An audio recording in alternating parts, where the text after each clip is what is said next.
What they were looking for are ways in which you could use this to wipe out memories from people's minds and replace them or add false memories. We were the lab rats. Arguably, we still are. To what extent have those techniques been more sophisticatedly applied?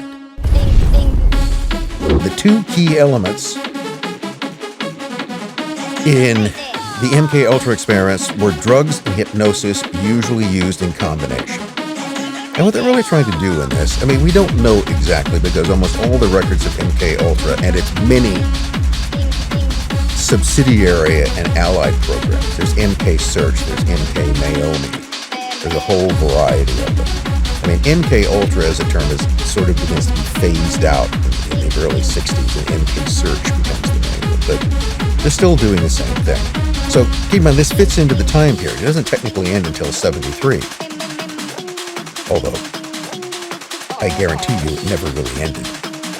The name ended, but those same experiments went on. Why not? You just learn how not to make anything official about it. You don't want anything that's traceable back to a government agency. No one should be there. It should all be quite distanced from it. It's all just a bunch of weirdos doing weird stuff, which you're providing the drugs and expertise for in some cases. But that's what a lot of this stuff, the whole purpose of experiment is that you try something and see what happens to it. So, what can people be induced to do? How thoroughly control them?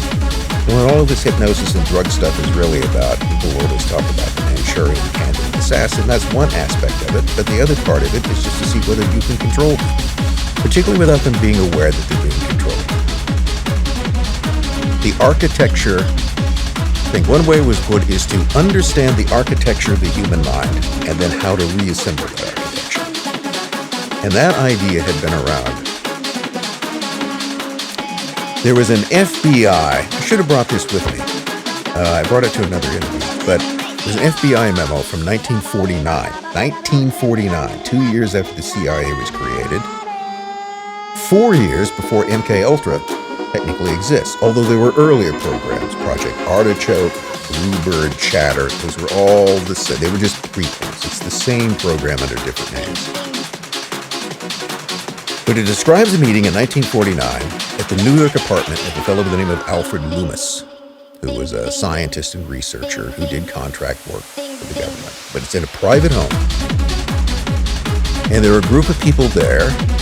It's all part of, it was technically a meeting of what was called the Biological Warfare Committee, or Special Committee on Biological Warfare. And what they meant by biological warfare, we tend to think of it as involving germs. No, what they're talking about is anything involving biological entities, the use of living things in warfare. So there are two CIA guys there, one of whom is Cleve Baxter.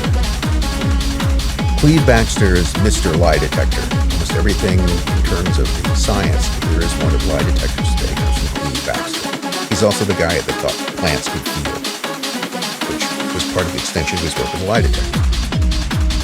So you got Baxter, you got the other guy, and they're giving this kind of briefing on research that they've been doing, and parts of the report are redacted, so you can never actually find the term that they're using for the research term itself. But as you go through it, it's very clear if you get to the end of what they're talking about. They're talking about hypnotic suggestion and the uses of hypnotic suggestion. And the summary of that is very interesting, or at least it's interesting to me, because they sort of sum up the meeting by saying is that, well, hypnotic suggestion could be very useful in terms of implanting and eradicating memories. So it's conceivable. They don't say they've done this, but what they're trying to do, what they were looking for, are ways in which you could use this to wipe out memories from people's minds and replace them or add false memories. And that also the idea of deconstructing personalities and creating a completely new and separate personality. So this is what, this stuff is already being discussed. The whole template for what MKUltra will be exists years before that program actually comes along. It's just a larger elaboration of this idea. But I think that gives this 49 memo gives a very good sort of roadmap of the way that they're headed. And what was particularly eerie about this to me, eerie since it doesn't prove anything, but it's weird, is that I've later run across people. There are people who claim that this type of thing happens to them. They claim that my memories have been erased, and what I remember, what I think are my memories, aren't real. And usually, well, that's crazy talk. The memories I have aren't real, and my real memories have been erased, and I only get these kind of dream-like snippets of them. And this is driving me mad, which it usually does. And they're demonstrably insane, so no one pays any attention to them. Yet oddly, they're claiming that what was done to them is exactly what in this memo these guys are talking about doing to people. So, are those two completely unconnected things? Or is there a connection between them? You have to wonder. Wasn't that, I mean, that was, I guess, one of the parts of, as you said, MKUltra as a whole. I think it was called, like, the psychic driving stuff it was called. Yeah. Where Ewan Cameron in Canada. So they farmed this out north of the border. It wasn't this with the schizophrenic patients where they put them in a coma and the whole idea was to essentially erase their existing crazy personality and replace it with a new. It's a psychic lobotomy. That's largely what you're aiming for. The same results you would get from a transorbital lobotomy. You would now achieve with much more docile. The other way it's been described is the Stepford Wives experiments, since most of the patients that were used were female.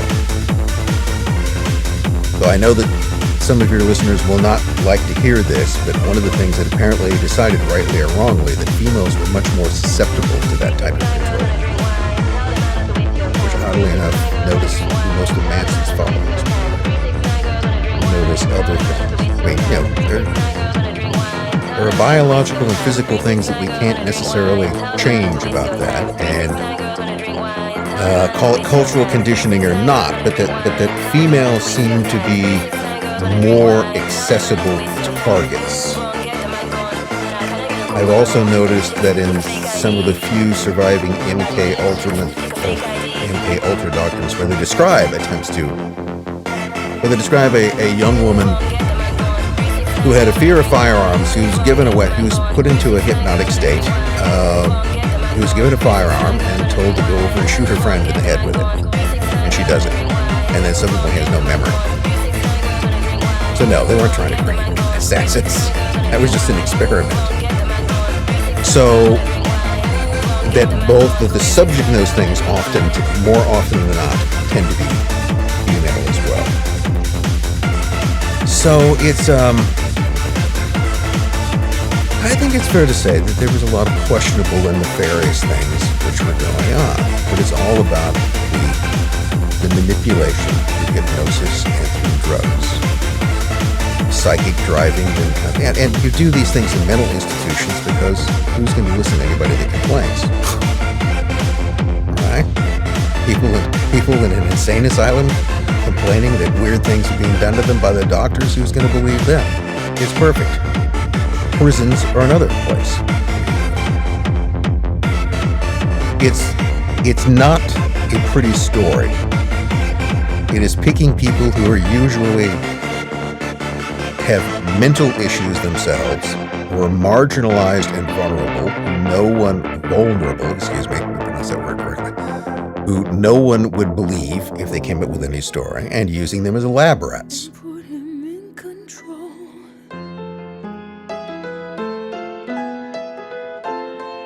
Watch him become a god. Watch people's heads roll. Alright, alright.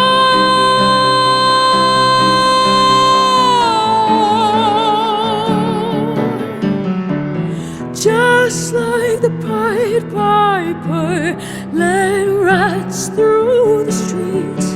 We dance like marionettes, swaying to the symphony of destruction, acting like a robot.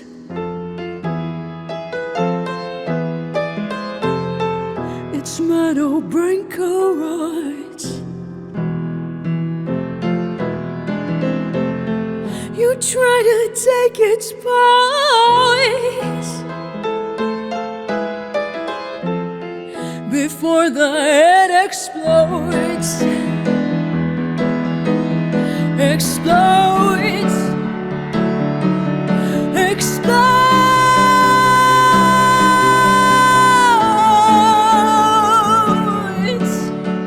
Well, it's not the American people. The American people were the ones who were victimized by the whole thing. Right. We were the lab rats.